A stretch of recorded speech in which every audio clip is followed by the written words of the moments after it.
morning. How are you all doing this morning? Good, good. We're glad to have you out. Step around a little bit so I can kind of see, feeling kind of off to the side. So we're glad to have you all out. We appreciate your attendance here today with us here at Northeast Texas Community College. I am Jimmy Smith. I'm the workforce developer here, and I'm also the MC for today. So you guys get to see a lot of me, so be nice. Clap your hands. See, I feel special already, right? Okay, so I'm gonna go over a few housekeeping items. You all should have received a blue folder. Everybody got a blue folder?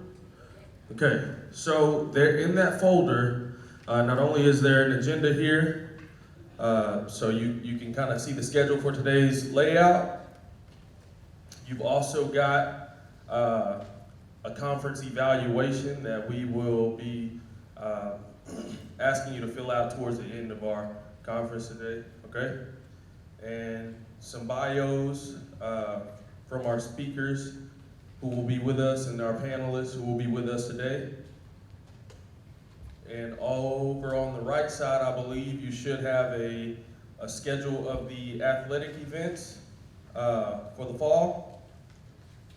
Okay, so we've got a schedule of events for athletics over on that right side. There should be also a volunteer form. Listen, we love volunteers here at Northeast Texas Community College, so if you're looking to get out of the house and just to get involved here on campus, we would love to have you. Just fill out this form, bring it to us. We'll put you on a call list, and all you have to do is say yes or no. All right, and lastly, in that folder, there is also a cosmetology department cost sheet. So there are some services that our students who are very, credible students and talented, and they are able to cut hair, do nails, facials, the whole 9 yards. So there's some costs associated with those services there. Very nominal cost. It helps our department, but it also gives you an opportunity to save some dollars on something that you may spend 2 or 3 times more at a salon on, right? I don't want to tell you how much I pay for a haircut, but it's not $5. Okie dokie. All right, so that said, as I said, I'm Jimmy Smith. I'm the MC. Pretty shortly here, I'm going to bring up Dr. McCullough, who is going to do our welcome, and then. All right, but I do want to acknowledge Lisa York, our coordinator of continuing education. Please give her a round of applause. If you've ever dealt with Ms. Lisa York, you will know that she will do anything that she can within her power to assist us. Today we have some other college representatives here as well. Our Vice President of Instruction, Dr. Kevin Rose is in the back. I see him. And we thank Stephen Nelms for his expertise back there in the sound booth, and he's helping us today. We've got members from the Morris County Collaborative here, so just a few thank yous. We see some CE instructors here with us today, Mr. Knox and Mrs. Knox. We appreciate your attendance here. So all who came together to kind of make this what it is today, especially you and your attendance, all right? So without further ado, it is about 10 after, all righty? And we're going to have our welcome from Dr. John McCullough.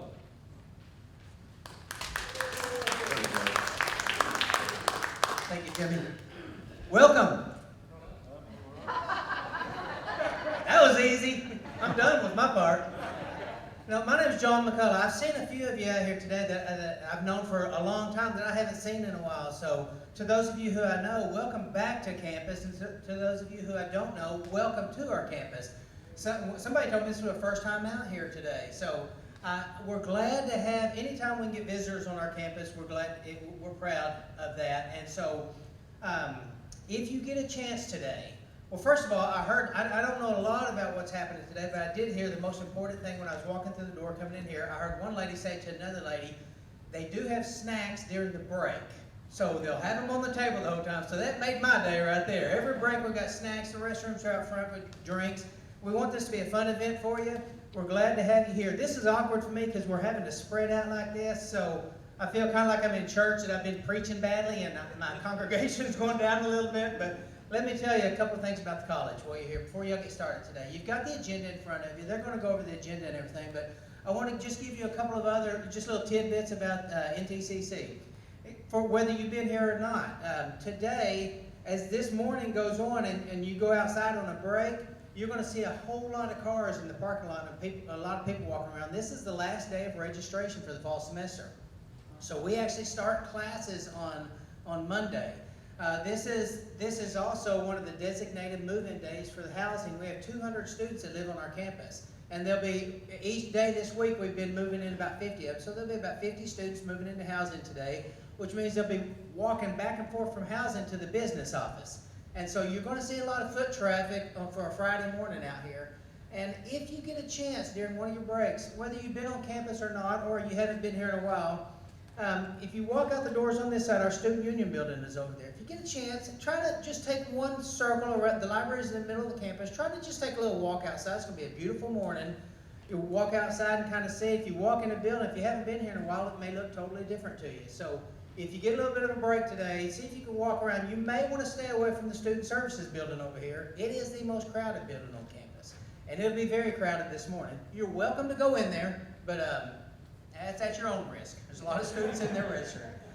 Fall enrollment for the college, we're going to be what's called flat from last year, which is still pandemic numbers. They're projecting that rural community colleges in the state of Texas are going to be flat or down in enrollment because the pandemic has hit the rural areas a lot worse than it has as far as, I don't want to say it hadn't hit the cities, but rural people, we already have a lot of limitations and it just makes it a little bit harder. We believe, though, that our enrollment is going to be flat or maybe even up a little bit from last year. So especially for the last week, we've seen a lot of foot traffic. So we're hoping that that's big up. We're hoping we're going to turn the corner after this last wave, and then the students will be back out here. The difference between rural colleges and the ones in the city, there's so many online things, but our students, the students from this area, a young man told me last year before we went to online classes, he said, Dr. McCullough, are y'all going to online classes? I said, we're going to have to go to some online classes. He said, well, you're going to lose me as a student. The only way I can learn is if I'm sitting right there and the teacher's right in front of me and they're telling me and showing me and talking to me about everything to do. That is a typical community college student that we deal with, especially in the rural areas. We lost that student as a student last year, and I saw him back on campus, actually last fall. He ended up coming back in the spring because we opened classes back up. But now we're full face-to-face. I saw him enrolling on campus the other day, so it's exciting to see him. But those are some of the things we deal with. Some other little tidbits about the campus, if you get a chance to walk around. If you're a part of a community organization or something that would like to have meetings, that's looking for a place to have meetings, we have a room out here on the campus called the community room. It's in the humanities building straight across campus, and it's made for community members. So if you're part of an organization, you're looking for a place to have a meeting, call us and talk to us about that. We let the community meet in there. It holds up to 50 or 60 people. It's a great little meeting room. We do it for free for the community because what we get out of it is people coming to our campus and seeing what's going on. So we encourage you to have meetings out here on the campus. Jimmy talked about volunteering. We've got some of our foundation board members that volunteer out here. You think, what does volunteering mean? What do I do as a volunteer?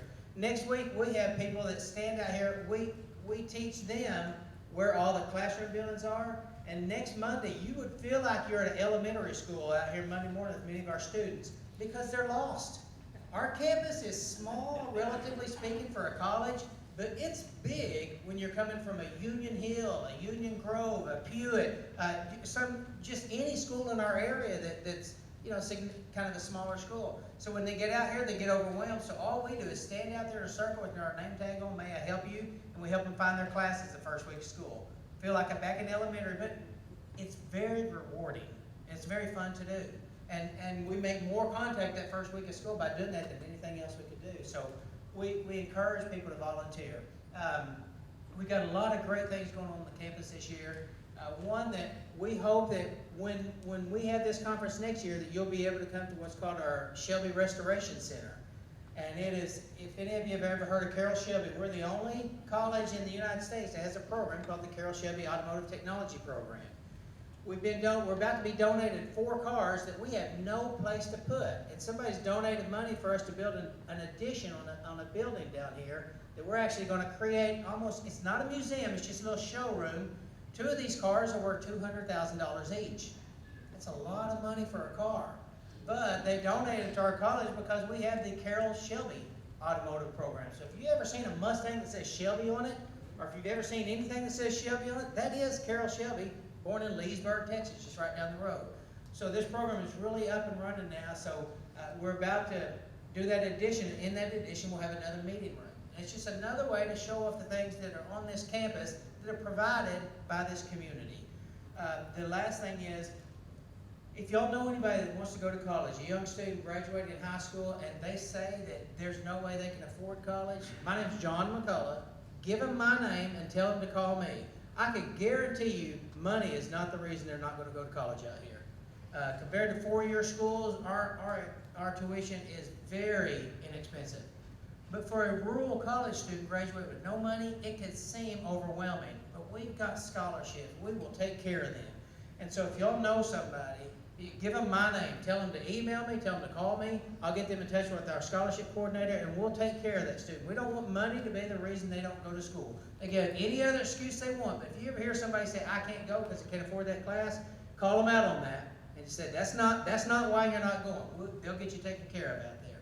So I threw in just a couple of things about the college that I felt were very important to me. Does anybody have a specific question about anything out here at the college? Anything to do with anything? Not leaving until I get a question. You will be here. Quite a few of us have on these blue shirts that help you recognize us. If you've got a question about something you didn't want to ask in front of somebody, or something pops up during the breaks, feel free to holler at each one of us. Yes, ma'am. Can senior citizens take regular classes out here? Everyone can except the person that asked. I know her. She's not allowed to take it. She actually may teach it. It's great to see you, Doctor. Great to see you. But yeah, senior citizens can take classes out here, and there's a senior citizen discount. And you can take classes if you're thinking, man, I want to take that class, but I don't want to make an F. You can take them for a non-grade, feel a little bit of pressure on the class. But you know, there are classes that you may not be wanting to take biochemistry. You might be wanting to take biochemistry, but you may not. But you might want to be taking photography, or you might want to be taking an English literature class, or or a British lit class, just where you're getting challenged to read different things. You may want to take any class that we have, a welding class. Yes, anybody can take class. Our average age, if you take out dual credit students, our average age is 27 out here. So you think, well, that may still be young. Well, most people are 18, so to get an average age of 27, we've got to have a lot of other ages in there too. In our ag program 3 years ago, Warren he's 84 years old. And he took ag classes for 3 years in a row in the ag program, and he was taking them because he had inherited a farm and he needed to know how to grow certain things. So he wasn't taking the full curriculum. He was taking a class about this, a class about that. And so if you get a chance, that's our ag program across the street. They have a lot of continuing education things. They have a food truck, a food market that they do, and quite a few other things. Last thing, back to the volunteer. We do have a food pantry on our campus, and our food pantry is packed. And I know you might be thinking, why in the world, if somebody can afford college, surely they can afford food. It does not work like that. Many of our students who come to college can't afford college, and we take care of them so they can get in classes. Our food pantry, over 30% of the students at the college use our food pantry. And it's all through donations, and it's a way for us to help them. Because when you think about our typical college student that might use the food pantry, it may not be an 18-year-old that his parents sent him here from Dallas. It might be a single mom of 4 that's working her way to get her nursing degree that could really use some assistance. So that's another volunteer area that we have out here. And I feel like I may have rambled on a little bit too long, Lisa, but thank y'all for being on our campus today. I'm John McCullough. I'll be walking around also with some of the others, and feel free to just step aside and tell me how bad of a job I did, or ask me a question about anything you want. Thank you very much.